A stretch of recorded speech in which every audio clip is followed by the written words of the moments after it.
国漫还处于悄悄崛起阶段，隔壁的韩漫却已经开始拳打日本，脚踢欧美。今天我们就来盘点一下绝对值得一看的5部宝藏韩漫。第1部《星舰大师》，古谚称它为低开高走的韩漫神作。男主布拉德是贫民区里的流浪儿，被妓院收养，在其中卖计时蜡烛为生。某天被黑色雷霆劈中后，布拉德的脑海中便出现了一道教他练剑的身影。当庇护布拉德的妓院被敌对势力摧毁后，为了活命的他只能被迫逃离了贫民区，由此正式开启了自己的成长之路。从伪造身份加入雇佣兵磨练剑术，到与贵族公子达成交易，以剑术为家族效力，换取资源与身份的认可。拥有深度的剧情和文戏，将贵族阶层的傲慢、普通人向上的意志以及骑士精神刻画得淋漓尽致。感情线也算清晰，男女主从小青梅竹马，互相对彼此都有付出，没有乱开后宫的情况，是少有的纯爱型漫画。画风也是肉眼可见的精致，同时战斗场面有力量感十足。目前漫画第1季已完结，第2季连载中。开头几话可能略感无聊，但低开高走的剧情绝不会让任何一位读者失望。第2部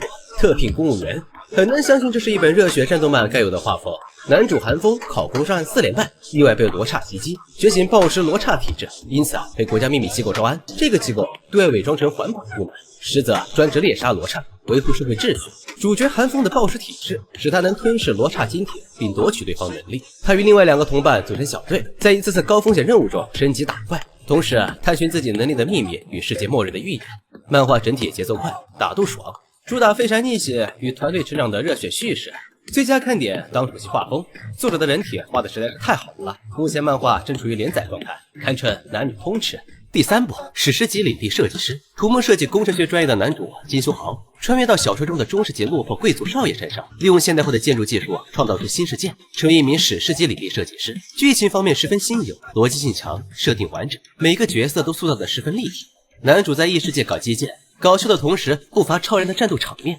与众不同的是，其中的角色表情一个比一个丑，很难相信这些是一本漫画男主能露出的表情。极具趣味性的演绎收获了读者的一致好评，并且漫画目前已完结，属于完美结局，可以放心使用。第4部无职者 Pick Me Up， 这本漫画的剧情也属于低开高走，顶级高玩男主开局被拉进游戏世界，成为最低级英雄，随时面临死亡，可他却突破系统规则，反吞噬比自己强的英雄，增强自己。主线任务虽然是比较老套的攻略巨塔，但是在这个过程中，对每个角色的刻画都十分完美。男主极具人格魅力，但其散发的光辉却不会覆盖其他角色的特点。整体来看，绝对能称得上是一部优秀的韩漫作品。就是其中的不少有魅力的角色，说死就死了，那种绝望和悲壮感的氛围被渲染得淋漓尽致，接受不了刀子的建议慎入。第5部剑尊归来，华山剑派梅花剑尊清明联合所有正道门派，与渲染天下的魔教教主天魔同归于尽，重生到100年之后的一个小乞丐身上。曾经辉煌的华山派已经彻底没落，前世的他虽拥有极强天赋，却心比天高，